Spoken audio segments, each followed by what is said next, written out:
Join us! Join us!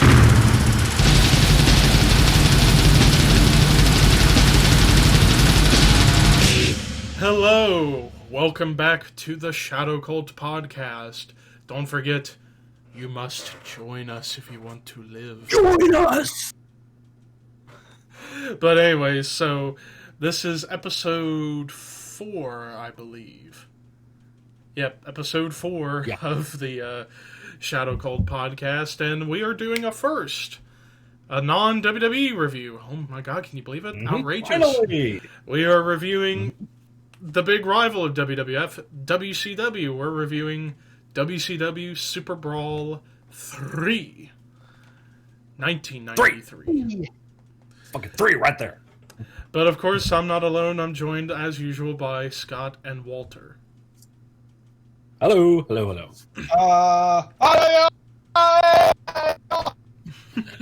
Were you trying to be Jinder Mahal? Muhammad Hassan. Oh, Muhammad Hassan. Muhammad Hassan. Yeah, there you go. Jinder doesn't do that. Yeah. He just flexes. Yes. And he wins. He wins the title. Shit. Mm-hmm. Oh, what do you like to say? Make him up, man. Crazy to think he was meant to win the big gold belt at SummerSlam 05. Only for the that angle to happen. Mm-hmm. Yep. And the timing. Yeah. But we're not here to talk about Muhammad Hassan. That could be a whole other episode. It will be. Someday. But yes, we are reviewing WCW SuperBrawl III, 1993.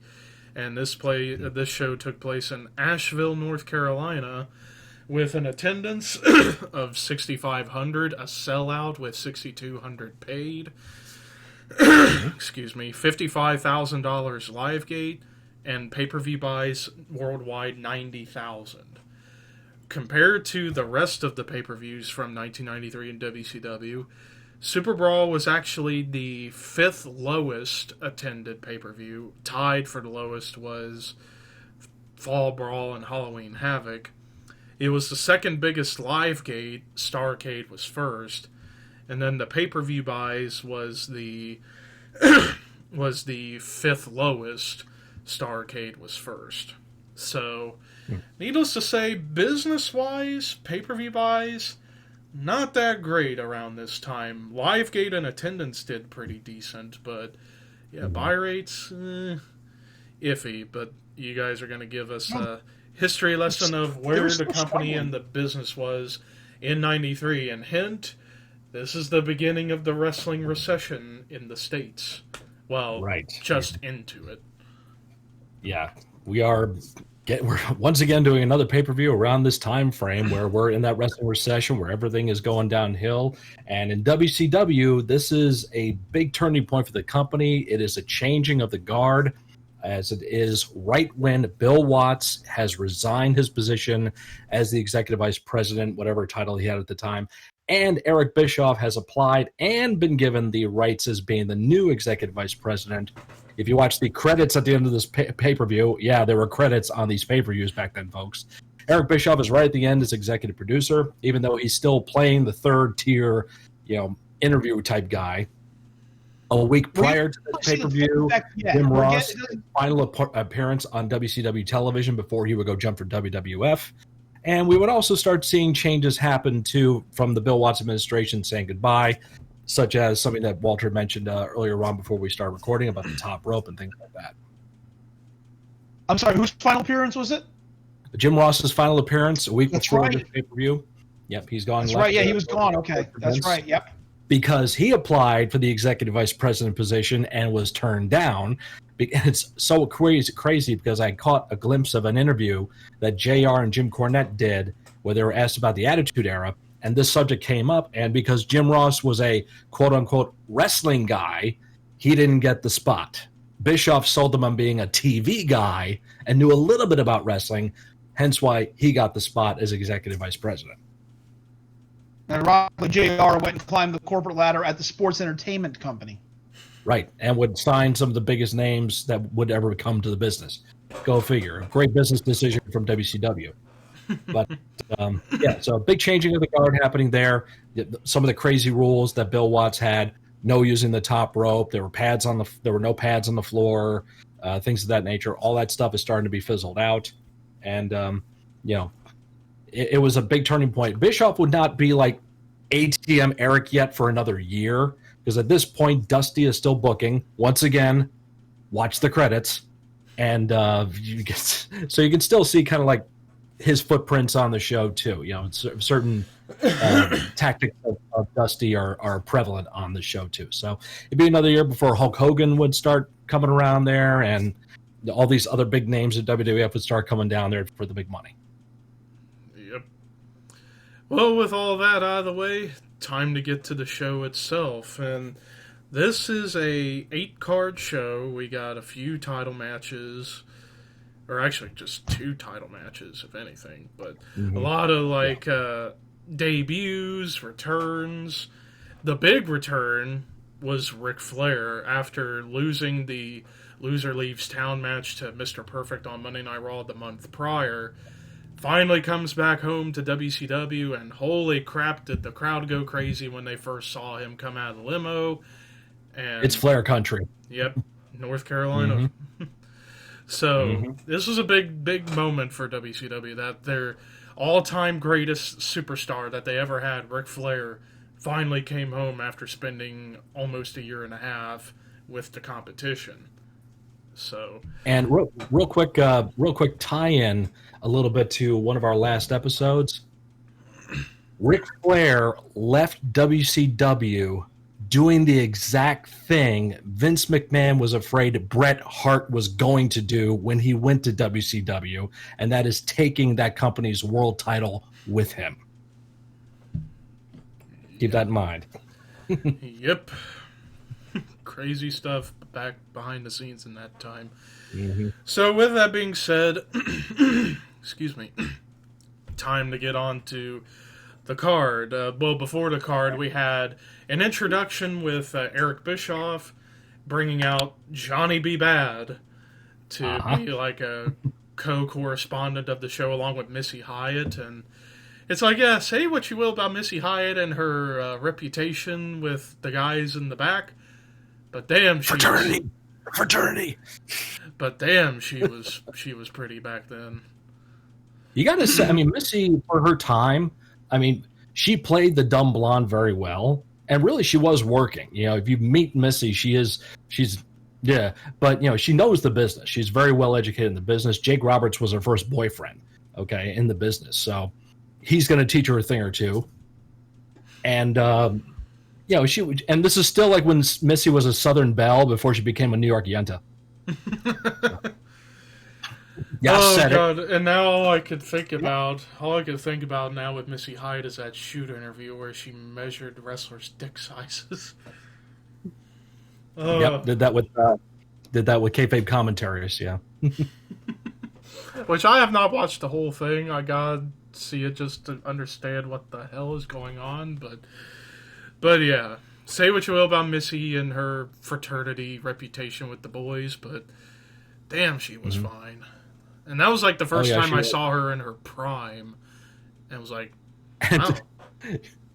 Walter, remember the promo that WCW or the NWA did with the calendar? Remember that commercial they did with the calendar? It was like every month was a wrestler in like shorts, but one picture of Missy in her bikini. Yep. The selling point. That was the selling point. That's what made everybody buy it. It was all the NWA superstars, all the guys in, like all sweaty and all that stuff, and for each month of the calendar, but one picture of Missy. Yeah, really. Yep. You think Missy would get a calendar of her own? You would think that, but no. So eventually, we have to do the Beach Blast pay-per-view where they do the bikini contest. So with her, Jess, I think she's gonna come out. Look at those 2 beautiful blue. Those are my scarves. I think that was the year prior to, wasn't it 92? What's that? Wasn't that 92? Yeah, I want to say that was the prior to this. I think that was Yeah, it. Beach Blast 92 was, that was 92, yeah. Yep. Medusa. So we have to do that one eventually now. Oh God. And then also, But yeah, as you were saying, the beginning of the show starts with Max Payne, the heel, playing the national anthem, and a very simplistic version of the national anthem. Thank you very much. Yeah. Mm-hmm. Obviously Dusty's idea. He knows how to play guitar. He to go out and play national anthem. I would, something. Or I don't get it. I mean, it was a cool guitar. It was a cool ESP he was playing. But absolutely. And good on Max. He could jam and all that stuff. He could actually play. But really, this is how we start the show with a heel and Mountain Rock. It would make more sense if you had a babyface who could play to do it, but a heel? What? I don't know. I could. What? Anybody? You? Anybody? Bueller? But also the commentators for tonight were Tony Schiavone and Jesse the Body Ventura, and I always kept forgetting Jesse Ventura had a stint in WCW prior to his governmental run that he's got. He wasn't there long, maybe 2 years at best. He just couldn't mesh with anybody. Yeah, he got fired for taking a nap backstage. Eric Bischoff caught him and fired him. Oh boy, if Bischoff was in charge of WWE a few years ago and he caught Xavier Woods taking a nap, he would have been gone. Because I remember that Swerved episode where Kofi woke him up with Diet Coke and Mentos because he was sleeping. Yes. Mm-hmm. I love it when they show it in slow motion. He's like, "What are you doing, Kofi?" Right in the face. Smack. Anyways, we're getting off topic here. So now to the matches at hand. So we kick things off with a tag team match, just a random tag team match with Flying Brian Pillman and Stunning Steve Austin. Even though they were starting to become the Hollywood Blondes with their gear, they weren't called the Hollywood Blondes quite just yet. They were just still Flying Brian and Stunning Steve versus the tag team of Marcus Buff Bagwell. Well, before Buff, but Marcus Bagwell. Marcus Alexander Bagwell. And Eric Watts. And before we get into the match, gotta talk a little bit about Eric Watts. Yeah. So, Eric Watts was basically in the business thanks to his dad. And from what I can remember, when Bill Watts was in charge, tried pushing his son to the moon, and the fans were not having it. And that gets into the big issue, one of the big issues with wrestling, and that's nepotism. There's some cases where nepotism can be good if done right. This was one of those where it felt forced and it was done wrong. Where Bill's like, screw it, I want my son to be a world champion right now, or be one of the top guys in the company. They pushed Eric Eric really wasn't a top guy, but they pushed him strong. It was one of the few. One thing that sticks out about Eric is one of the few instances where a heel jumps a babyface outside of the arena, and the heel ends up getting stretchered out. And that was when Arn Anderson jumped him at the gas station. Mm-hmm. And what happened? Eric fights back and puts him in the STF and injures Arn. Yeah. I'm like, oh wow, okay, makes him look like a badass. Mm-hmm. And you know how long Eric Watts was in the business when this pay-per-view aired? Forgot. How much? 6 months. 6 months. That's it. He was only in the business for 6 months. Techno Team 2000 is after this. Yeah. But this didn't ruin his whole career, really. He couldn't get any momentum. Onto the match, I can't really, I'm going to be honest with you, for a guy who's only been in there for 6 months, he looked a lot better than other guys with 6 months experience. You and I should attest to that, Scott. Oh, yeah. But that's one thing about this match. The tag match is a non-stop match. This match does not stop. They keep going and going. It is good. It was a good match, a good opener for sure. Watts is the biggest guy in the ring, and he's a little awkward. But as Walt said, he's still green at this point, but he's still able to hang mostly with Pillman and Austin. They're able to cover for him and everything, and it's amazing to see like Austin back at that time when he was just a freaking workhorse before the neck injury happened. It could just go. So, Watts was the Ricky Morton in this match. He was selling his ass off, too. Yeah, he was. Yep. And they get Make some the hot tag. tag. Bagwell comes in House of Fire and everything, and they're there to feed him, and just a solid tag match to start the show off, and crowd's loving it. Crowd's eating Except for Eric Watts, because every time he got tagged in, the crowd boo, because they hated him so much. But he really didn't in the match. He wasn't bad. No. Yeah, he wasn't bad, but yeah, just that whole point of like the bad side of of nepotism in wrestling, where it was just.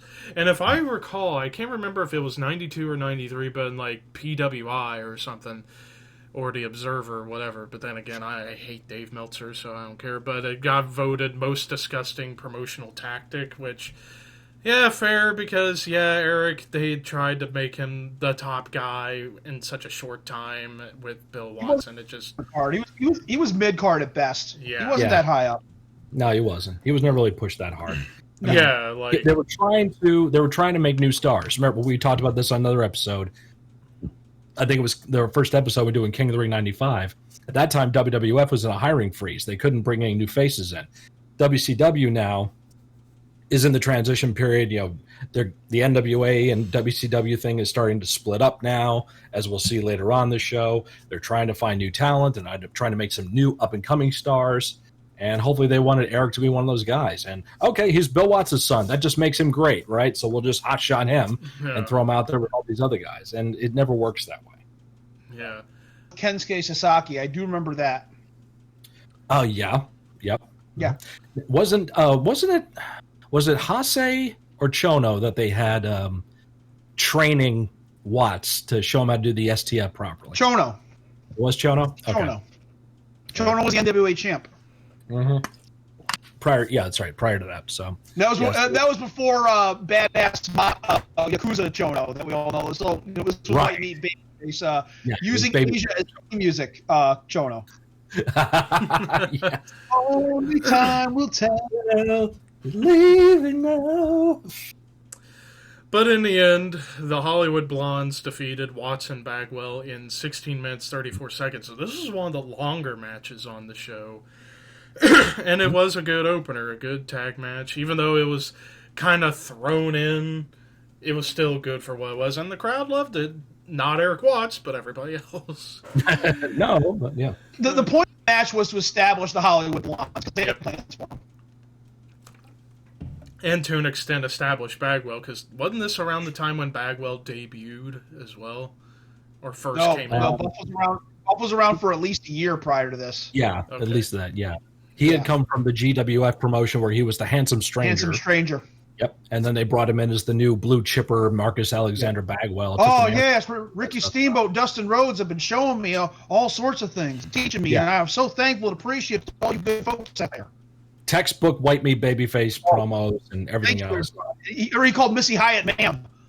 Yes, he did. Yeah, I will say this. I had the opportunity to work with Buff on an independent show I was booking, and people can say what they want about Buff Bagwell. He was nothing but a gentleman and a total professional. Great when guy. I got to have on the show. Guy. I know he's had some rough shit. He's been through a lot of shit in his life. Yeah. But the time when you and I worked with him, I was at that show too. He was great. Could have been nicer, could have been more professional. When I was talking over stuff to do that night, he's like, "No, let's do it like this." I do like, okay, and he was totally cool with doing business and being gracious about the whole thing. So I can never say anything. Don't knock his hat off, though. Don't knock his hat off. You will piss him off. Yep. He's shorter than you look. You think too. He's like eye to eye with me. So you're taller than he is, Levi. Yeah, I mean, you could see he was like maybe an inch or two shorter than Pillman when you saw them two standing by. Mm-hmm. He was still in great shape, though, when we had him. That was 5 years ago. Yep. So now we move on to one of the big highlights of the show, a one-on-one thrown-together match, but one of the best things on this card. Chris Benoit versus Too Cold Scorpio. Holy crap, this match was awesome. And this is the match that every wrestler the next generation after would try to emulate. They would all want to try to have this match. Yeah. And wasn't this Benoit's WCW debut as well? No, he had been in there previously, but because he had been for Starrcade 90? He was there for Bash 90. This is Benoit's first excursion with WCW. He was not officially full-time on the roster because he was bouncing between here and New Japan. Right. Then he went to ECW. First excursion, he debuted in Great American Bash '92, the NWA Tag Title Tournament With Beef Wellington. with Beef Wellington. Oh, it was Clash Champions. I'm sorry, not Great American Bash. No, Beef Wellington. And then he would go off to Japan for a little bit, come back and work a few WCW shows. He actually between '92 and mid to late '93, he worked about 16 shows with WCW. And then he disappeared, went to Japan for a little bit of a longer time. That's when we had the J Cup and all that. J Cup was next year. Yep. And that's pretty much where he stayed. And then ECW after that. So, yeah, this was during his first excursion. Well, no, ECW. That's right. ECW was '94. This was his first excursion with WCW, and it was on a part-time basis. When did Scorpio come over? Scorpio showed up. By the way, Scorpio is another New Japan product. A lot of people don't know that. He trained at the New Japan dojo. He was a guy. It was a friend of Vader's, and he was trying to get his feet in wrestling, and he was doing some training and doing a few independent shows here and there. And Vader was really impressed with him, and Vader got him to the New Japan dojo. He debuted a few months prior to this at a Clash of Champions, where he teamed with Ron Simmons and they wrestled Cactus Jack and the Barbarian, I believe, or was it Tony Atlas and the Barbarian? It was somebody. This is basically a throw together match, like you said, though. But good lord, these two put on a hell of a match. Wow. Well, here's the thing. Wrestled each other prior to this a dozen times in New Japan. This was another day at the office. It just American fans did not get to see. They were just doing a lot of the same stuff they always did. So yeah, like you said, American fans haven't seen this. Now, one specific moment in this match put chills up my spine. Jesse Ventura on commentary says the following, and I quote, "I'm going to go with Benoit. He seems to have more of a killer instinct in him." Oh yeah. Oh god. Yeah. Oh. I stopped it. I paused right there. I'm like, oh. Because that's foreshadowing of what would happen 14 years later. Yeah, it's still, but still. It's just the fact he made that line, which is a typical thing to say in pro wrestling anyway, just the fact it was that moment with that match with that guy in the ring. And then you think about what happened in 2007, and oh, man. Yep. But anyway. yeah, I always felt like Scorpio. I always felt Scorpio was one of the more underrated guys in the business because the guy could talk and the guy could work. He just, other than in ECW, he just never really got much, and like he didn't get to do a whole lot in WWF. Like he didn't get any titles, even though you could argue. He didn't get much in WCW either. And in WCW, even though you could have argued. Maybe he could have been one of the greatest mid-card stars in either WCW or WWF. Could have been a great U.S. champion, could have been a great Intercontinental champion if they had known what to do with him. And maybe not giving him the Flash Funk gimmick. I think it may have been, because, and he makes no bones about this, I think it may have been due to like some Too Cold's extracurricular activities, what he was doing backstage, that could have been a factor. That does factor into your reliability as a worker, and if they're going to put a belt on you, you got to be there and you got to be ready to go. So, who knows? I'm speculating, but that could be it. It just seemed like ECW was probably one of the most successful promotions he ever worked in. Him and Sandman got pushed to the moon. Like one had the heavyweight title, one had the TV title. They both had the tag titles. Two gold. They were. Yeah, 2 gold. That's right. Yeah, so they were just. But he was so fun to watch. I remember that match where he teamed with Ron Simmons, and my dad. I watched it with my dad. It was at Clash of Champions, and all my father could do was like, "What the hell just happened? What was that?" Especially when he did the big 450 and all that. That was shit you really didn't see at that time. It was No. We do that moonsault leg drop gimmick. I mean, nobody ever did that before. At least we could saw in the States. It was amazing. And he was a big guy. He was not a little person. He was a pretty decent sized dude. Yeah. Great shape, tall guy too, and could pull off all that stuff. So.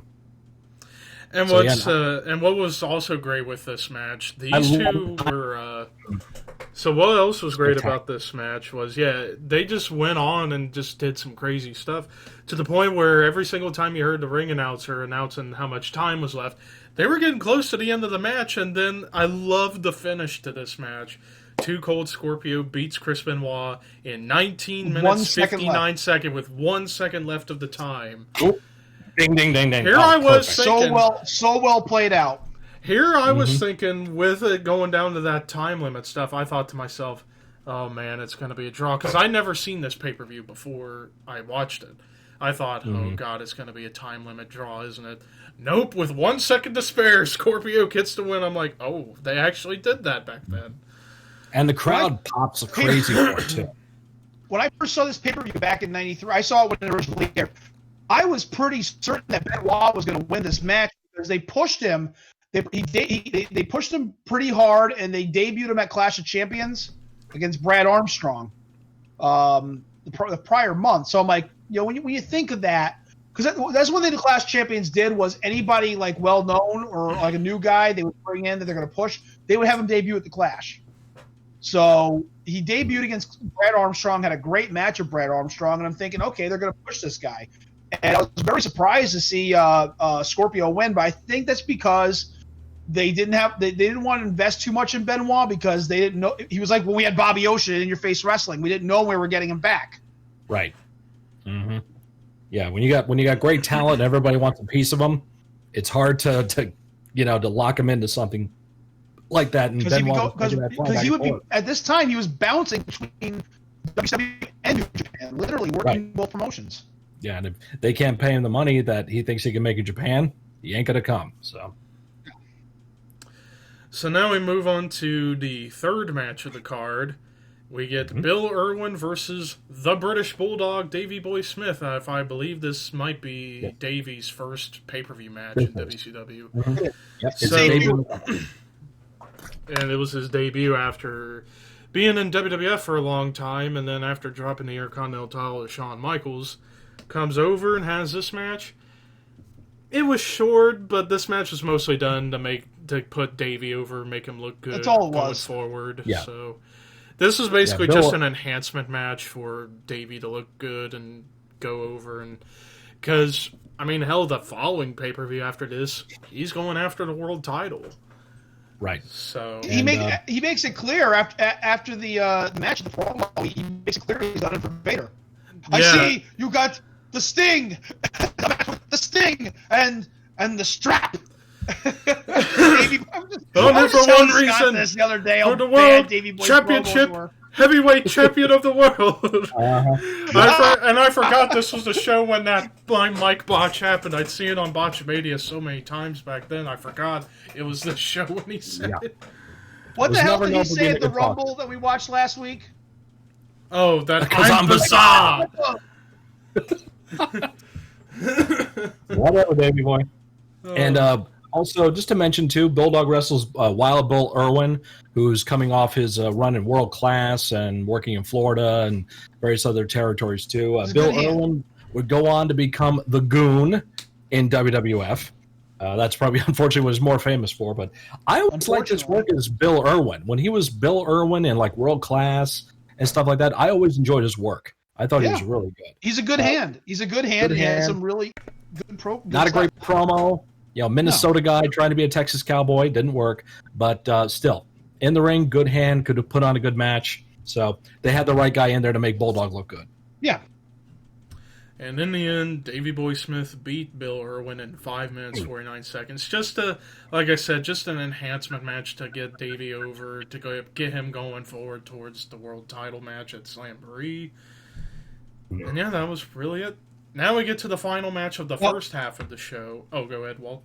Well, let me point out one more quick thing, Levi. You got to remember one thing. In between some of these matches here, we're getting small vignettes of the Stinger going to the White Castle. I was going to wait until we got to the match to talk about that. Okay. I was going to wait till we got to the match. So now well, then again, we also saw in between each match, after the match was done, you'd see Bischoff, Johnny, and Missy talking, and then I think after this match, I believe we saw when Flair comes out of the limo, when Missy Hyatt's trying to get the scoop on who's in the limo, and everybody pushing her back. That was earlier. That was after the first tag match. Yeah, Missy goes in the back, trying to get the limo. They won't let her get near it, whatever. And Flair comes out. The whole crowd's like, huh? And really awkward setup. Yeah, it really was. What the hell was Missy doing? Like, two girls come out of the limo. She grabs one of them, pulls them off camera, and then Flair comes out, and then the two girls are following Flair, and then she's like stomping her feet, trying to get up there to get the interview. It's just like, does not look good. So, and also we had a Max Payne promo after the Too Cold and Benoit match. Wow. Just did not get over. Crowd was not buying it at all. He could not enunciate. He could not get over nothing. They had high hopes for Max Payne bringing him in because he had a pretty successful run in Memphis. Mm-hmm. If you remember, he feuded And with Bill Jerry Watts Lawler. and Bill Watts was into him from his amateur background. Yeah, he was a big guy too, and he's the first. He was also a graduate. A lot of people don't know that either. He went with And he was Benoit. also the first wrestler to really make Iowa his home before Seth Rollins. Well, he's not from Iowa. State of Euphoria. City Euphoria, that's right. But originally before that, he was from Iowa City, Iowa. Yeah. Before Strong amateur background, New Japan dojo graduate. Yeah, Watts liked the guy, but and again, when he was breaking his teeth, he had a really good program with Jerry Lawler in the CWA in around like 87, 88. He just couldn't transition. Yeah, and it's funny, before he becomes like the heavy metal hair guy here, he's a freaking mohawk wearing punk before this. So, quite the transition. He also teamed with gorgeous Gary Young. Remember him? Oh, hell yeah. I think he was Rookie of the Year about 10 times in a row. I think so. He was part. They were both part of the stud stable with Ron Fuller. That's right. And then, of course, we all know he went to WWF a few years later as Man Mountain Man Rock. on Rock. Mm-hmm. Yep, for a cup of coffee. I don't think he even did a pay-per-view, did he? I don't think so. But he became he infamous might have been in a Royal Rumble. I don't know. He became infamous for videotaping the boys backstage and trying to sell the tapes. Yep. That killed his career. Nobody booked him after that. Blacklisted his ass after that. Damn. So moving now on to the final match of the first half of the card. Falls Count Anywhere match, Paul Orndorff versus Cactus Jack, and I love how they set it up with Paul getting interviewed and then Cactus coming out with a shovel and starts whacking at Paul, and then they go to the ring and the match begins. And this was a really damn good match. Is Orndorff kicking the shit out of Cactus. And this was where I think you saw 3 major bumps Cactus took in this match. I believe first, the suplex over the rail where he smacked his face on the floor, and then like a couple of concrete floor collisions that were brutal to watch. Like, I love Mick Foley so much, but good Lord, he really put his body through the ringer so many times. Especially on the concrete floor, but who will ever forget the way before this when he smacked the back of his head off, and I'm shocked he didn't start bleeding after that. And he takes in those bumps where he takes that double roll over 2 guardrails. When Paul throws him on one, he rolls over on one, rolls over on the second, then falls on and whack. Like, oh, crazy bastard! And yeah, and the then suplex. And then the sunset flip where he fucked himself up on the floor. Oh God. You can also see in this match, Paul Orndorff's right arm is beginning to atrophy. You can tell it's smaller than his left arm is. You get that neck injury, you got to take care of it. That's what they always say. I think it was Benoit actually who mentioned that in his DVD, that he remembers seeing Paul Orndorff try to wrestle with his arm just skinned up to nothing almost, because he never got his neck fixed. And Benoit did not want to have that happen. That's why he wound up having that neck surgery. Yeah.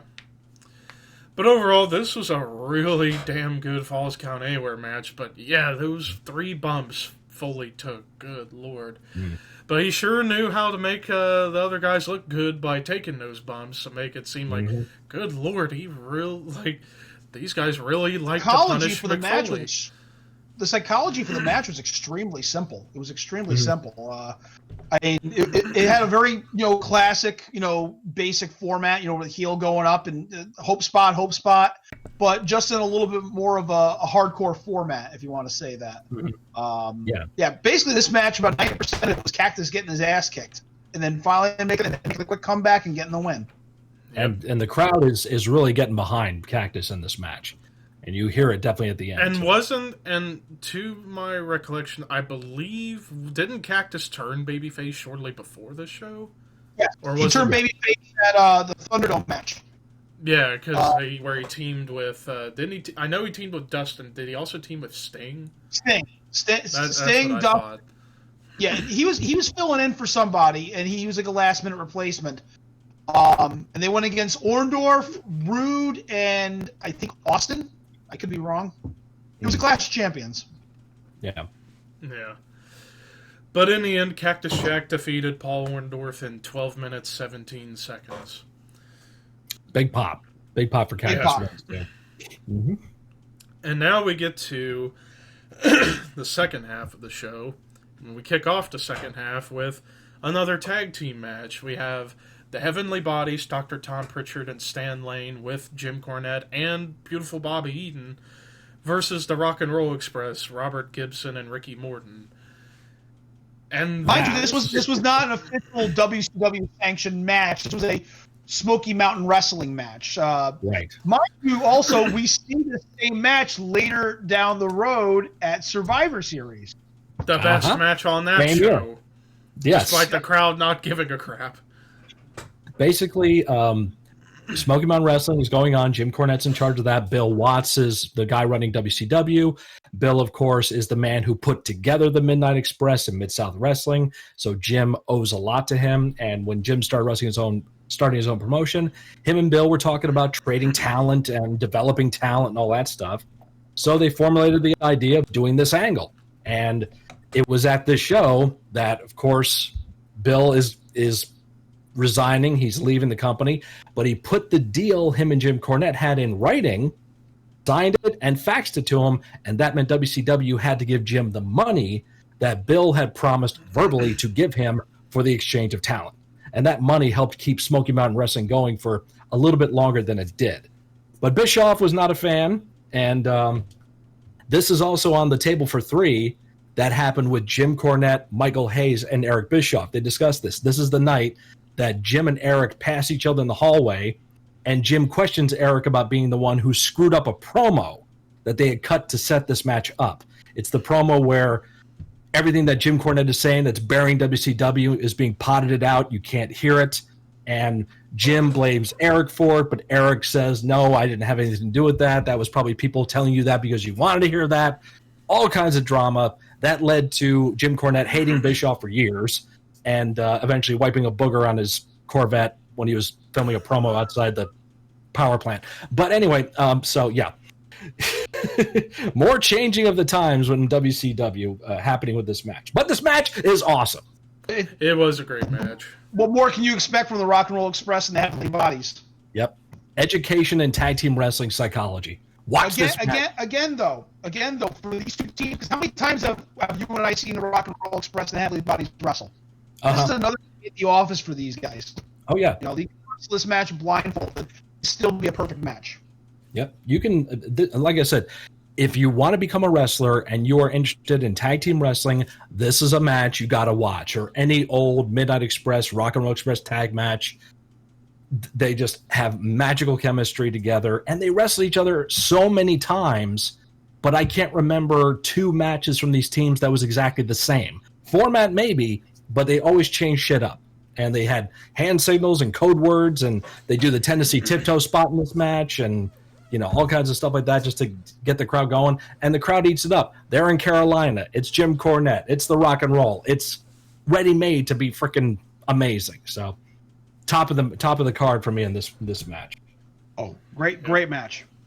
And in the end, the Rock and Roll Express defeated the Heavenly Bodies in 12 minutes, 52 seconds to conclude.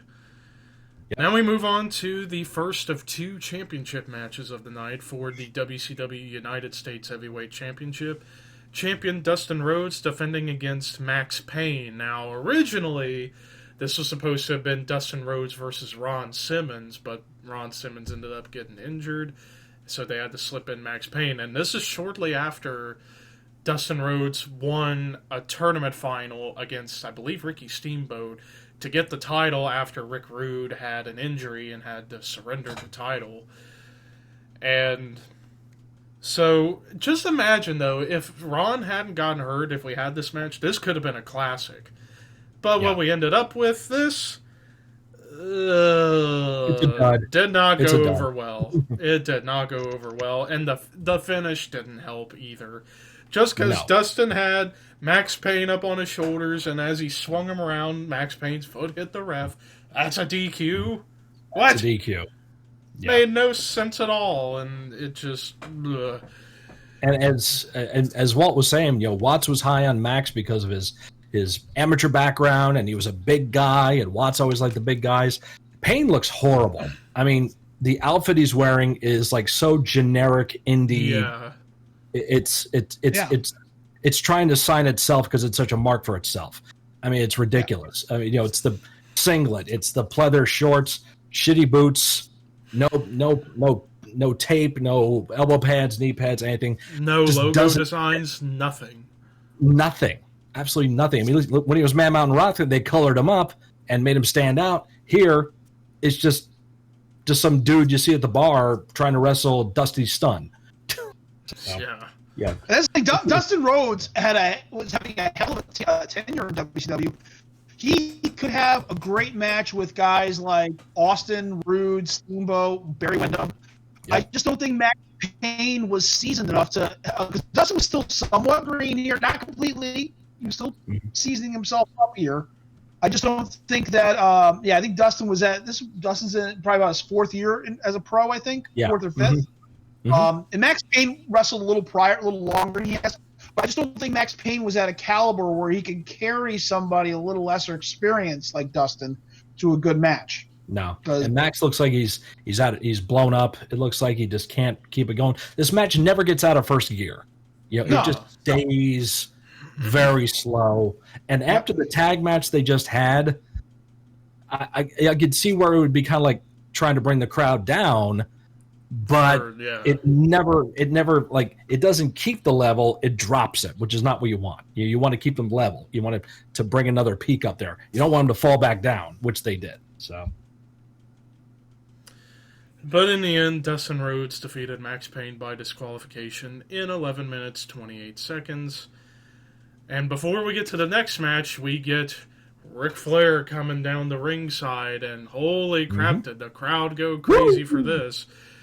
And Ric Flair's going to be guest commentator for the following match, the final championship match of the night for the NWA World Heavyweight Championship, champion the Great Muta versus challenger Barry Windham. And this was actually the first time I ever saw a match with Great Muta. Like, I'd not watched much of his stuff. And he looks cool. Like, the pain he had looked cool, even though it was basically all gone by the end of the match.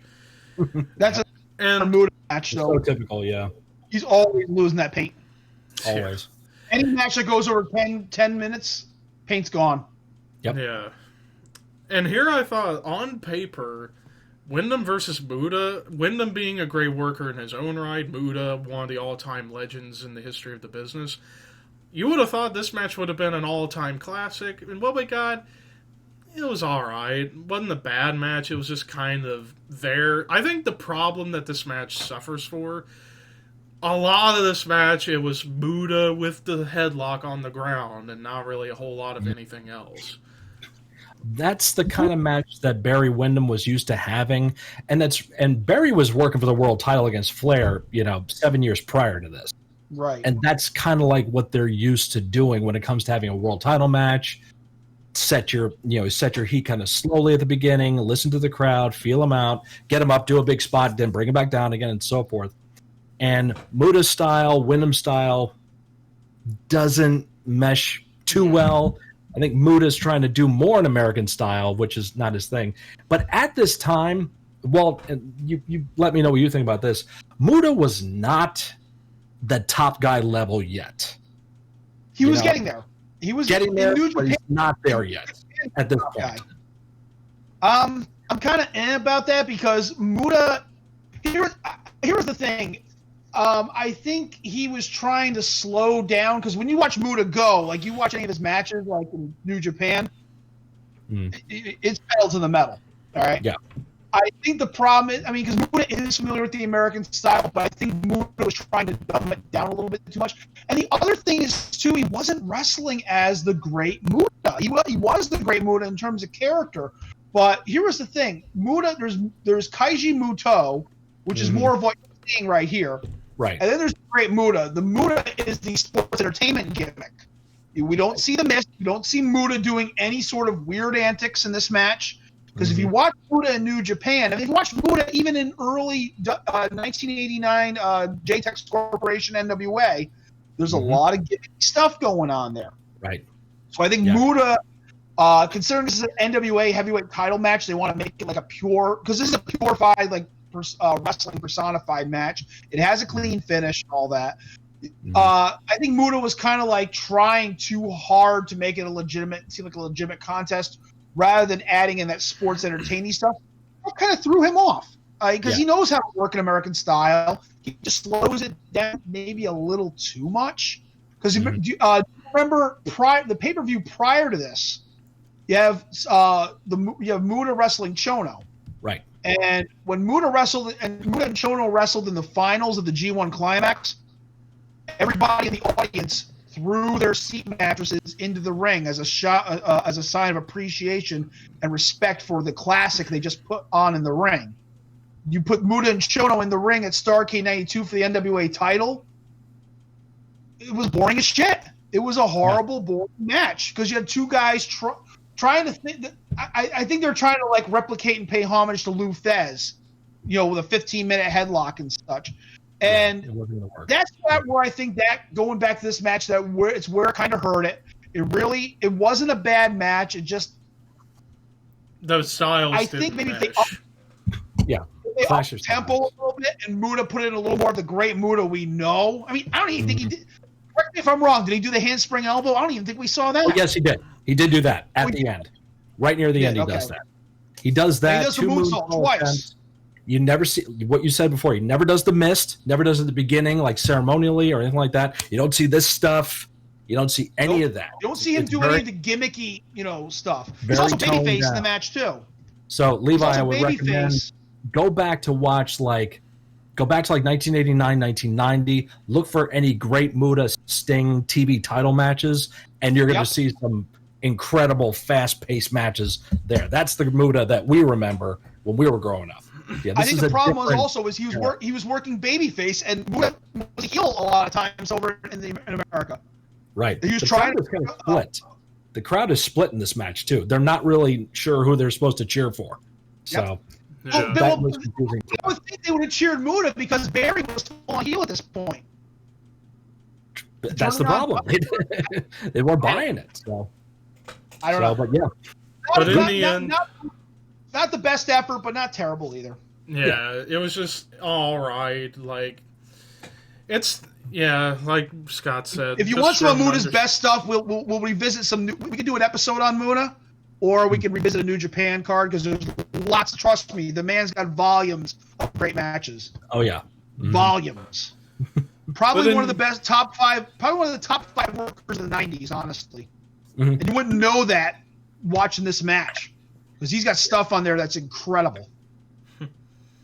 But in the end, Barry Windham defeated the Great Muta in 24 minutes, 10 seconds to win the NWA title. And yeah, this was the long match of the card. But then afterwards, Ric Flair gets into the ring and tries to put the belt on Wyndham's waist and then turn around, stare down between Barry and Flair. Unfinished business between the two of them. Yeah. So, see what Barry Windham's theme music. Smoke And remember who's still booking at this time? Dusty. And what was Dusty doing in the 80s? Flair and Wyndham. That's who he was going back to. Flair and Wyndham, Daddy. It's all about Flair and 30 minute, baby. The coup de grace. Coup de grace. The coup de grace. That's right. Oh, that's it. WCW Saturday. That's called clubbing. But now we get to the main event of the night. Hamburgers! The White Castle. Castle of Fear strap match, Sting versus Come Big to my Van White Vader. Castle of Fear, Stinger! So Yeah, my White Castle of Fear! So Walt alluded to this beforehand Yes. about the segments of the White Castle Fear. So during this time, WCW was doing mini movies to set up big main event matches. The first one, Halloween Havoc. Spin the wheel, make the deal. Spin the wheel, make the deal with Sting and Jake Roberts. Then this Think was I'm the afraid of second some one. wheel? You think I'm afraid of you? And then we get this one, which was the second one, where Sting's on a helicopter going to some white mountain to find a bunch of gorgeous ladies with a bunch of food and Vader's cool helmet. And then putting the straps on, having a tug of war over a fire. And then, of course, the third one later in the year. And, When this initially aired, for weeks they would just show these segments, and we had no idea what the White Castle of Fear was, and that was the big mystery. And I was expecting this Thunderdome cage match, honestly, with like frost and mountains and shit. And when I was a kid Black watching this, when I found out it was a strap match, I'm like, what the fuck? I was so disappointed. Yeah. But once the bell rang, my disappointment went out the window. That's But true. yeah, then after this mini movie, you had one more later in the year with Sting and Bulldog and Vader and Sid on the beach. Cheatham the evil midget. Yes. Oh god, these mini Love the movies. boat. For anybody who's watching this that has never seen the WCW mini movies, I'd suggest check them out for the morbid curiosity, but good lord, they were so cheesy and terrible. Thank God they stopped doing them when they did. Do you remember the one they did at Halloween Havoc with the kids going to Shivani's house? Yes. Trick-or-treating? Yeah, Oh, I so saw that. stupid. He changes into that wolf monster thingy. Oh, come on. While I wonder the, about Shivani's kids, too. Because the infamous story, I got to tell this one. The infamous story that Jim Cornette, Arn Anderson, a bunch of guys are at the airport, and a van pulls up, and door opens, and you just hear this caterwauling of noise and all that stuff. And Shivani steps out of the van, shuts the door, everything goes quiet again.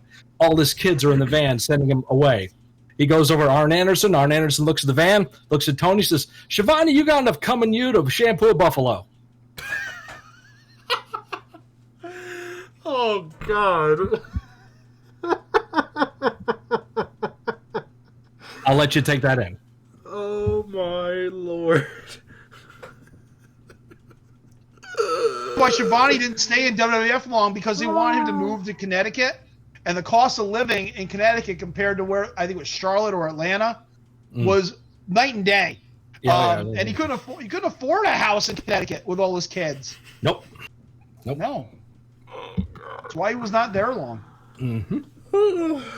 Anyways, though, so while the White Castle of Fear shit was bad and cheesy and all that crap, we get the strap match. And what's great about this, the WCW World Title not on the line, and it didn't need to. This was all about the feud between Vader and Sting that had been going on for a while. This was the third in a trilogy of pay-per-view matches that have been fucking stellar. You had their match at Great American Bash 92 where Vader beat Sting for the title. That's a hell of a match.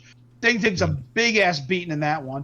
Then you have the King of Cable Finals at the prior pay-per-view at Starrcade 1992. And that's another great match. And Sting gets the one-up on that one, so you just get one win apiece. And this is the blow-off. This is the belt is irrelevant at this point. It doesn't matter. Yeah. This is all personal now. Yep. So Fun fact, Walter and I have both done a strap match. Not against each other, but we've both done them. And the big thing you have to really think about when you go into a strap match is the finishing sequence is usually the same thing. It's one guy holding the other and got to tab all four corners. That's how mine ended. Yeah, and mine did too. And you got to do the deal where like the heel can have control of the babyface, and the heel tags the corner, and he goes by. The babyface tags it behind his back, and then gets the next one. Babyface does it again, or some kind of amalgamation or variation of that spot, and it gets very repetitive. In this case, though, nothing like that. Definitely nothing like that. It stands on its own. And, as I was saying, the White Castle Fear moniker may have been unneeded, but as a strap match goes, Probably the best strap match in the history of the business. This match was a classic. It was brutal. It was bloody. Hell, blood already in the beginning from just the whacks on the back on Vader with the strap, and he started bleeding from his back. I thought to myself, did he hit something, or or is his skin really that bad to where he gets whacked with a strap and cut him open? Yep.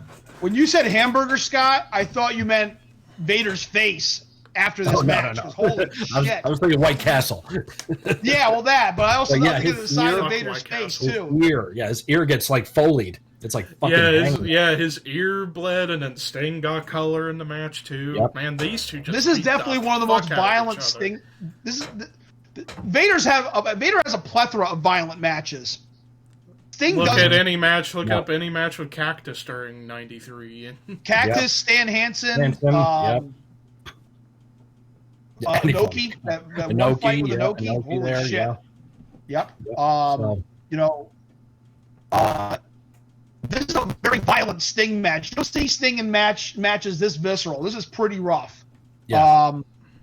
And I just love the back and forth on it. Vader seems to have control most of the match, and his Sting just comes back with fiery comebacks.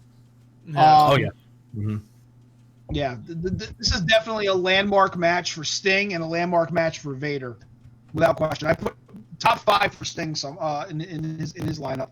Yeah, definitely up there. Yeah. And in the end, Vader beats Sting in 20 minutes, 54 seconds to conclude. By a fluke. With a fluke in a fluke fashion, but holy crap, this was... I was blown away when I saw this match, watching it back on the network. I was like, good lord, they beat the fuck out of each other. And yeah, I thought originally the best strap match I had ever seen was Austin and Savio from Beware of Dog. Yeah, but this that's one there. Blew that out of the water. But Savio and Austin's up there in the mix of best strap matches, bull rope matches, whatever you want to call it. And Vader, 92 and 94, Vader's a fucking workhorse, man. I tell you. Yeah. WCW knew how to great push matches. Yeah. WCW. And 93 was Vader's best year in the company. Mm-hmm. Yep. No doubt. Yep. So, and then of course you had the credits and all that pomp and circumstance to conclude SuperBrawl 3. So you had a closing promo with Barry Windham from Eric Bischoff as champion, and it's just kind of like there. I'm out to challenge for any champion, but the NWA thing is starting to fizzle out, and it's not. And it would get worse later in the year with the Rick Rude situation. Yeah, by that time it was by the time it was done, it became the WCW International title. International title, yeah.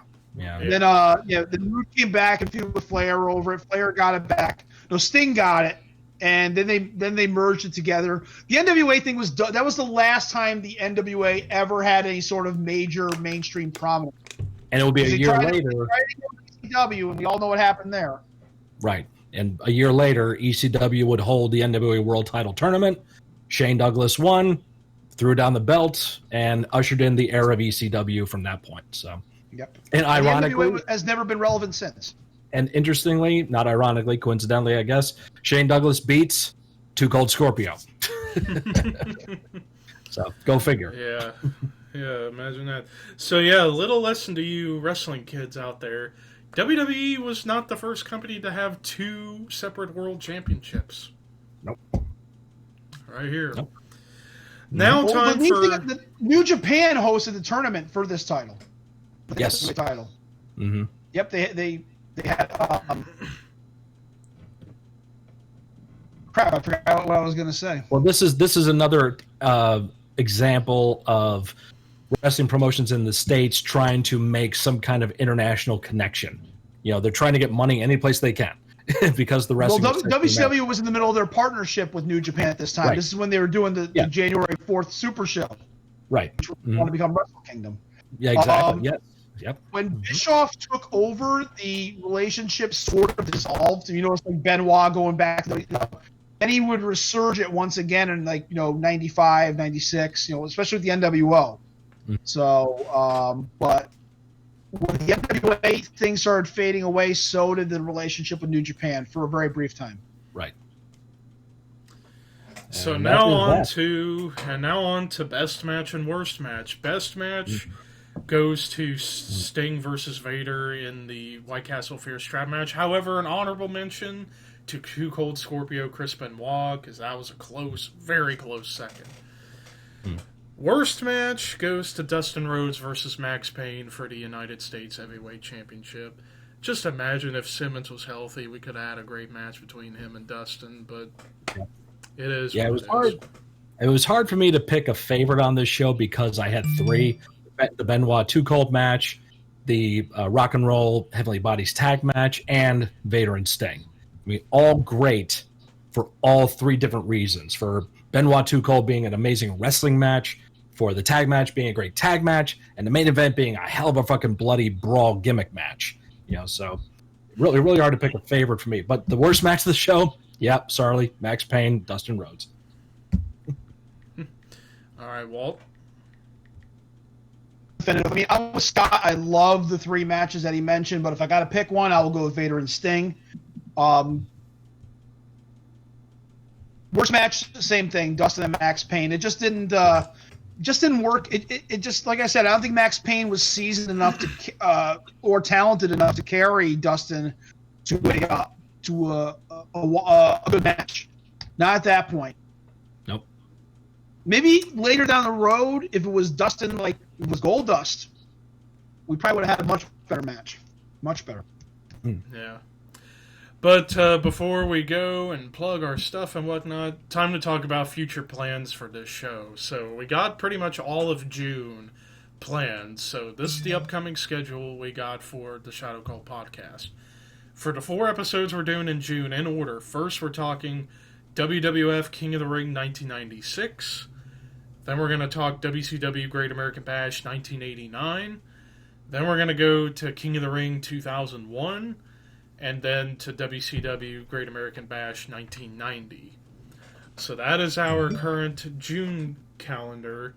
July, we're still kind of sorting things out. August is going to be SummerSlam month. September is going to be whatever. October, Halloween Havoc. And November, Survivor Series when we get further down the pike. So those are our future plans for this show going forward. Now time to plug our shit. Walt, you go first. You can find me on Twitter at YourWaltBall, and you can find me on Instagram at smokin_Walt_ball. Plus, you can find me and Scott every week on the Necrocasticon, our horror and metal podcast that we do with our good friends Tommy Clark, Sergeant Fury, Dan Roberts, and Skip Novak. And I'm going to let Scott plug the rest of his stuff. Thank you, sir. And you can find me, Mr. Scott, on my YouTube channel, Mr. Scott Reacts, where I do reaction videos and reviews and all kinds of fun stuff on there. And you can find me on Twitter and now on Instagram at Mr. Scott Reacts. And then, of course, you can subscribe to me, ThrashManiac99 on YouTube. Just recently finally hit 3,000 subscribers after being on this site for almost a decade. July's almost here. Thank you, guys. July almost here for the 10th anniversary, and of course I got a whole bunch of stuff planned for July, content-wise. Also, I'll have a new computer by then, and it's going to be badass. I still have to get a bunch of other stuff for it, like monitors and a solid-state drive and an air purifier, and then I'll be all set.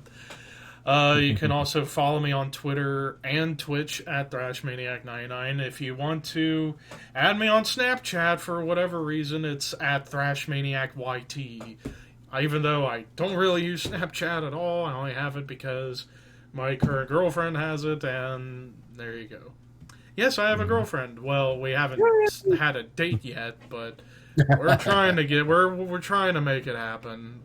She's trying as well, so finally something going on for me.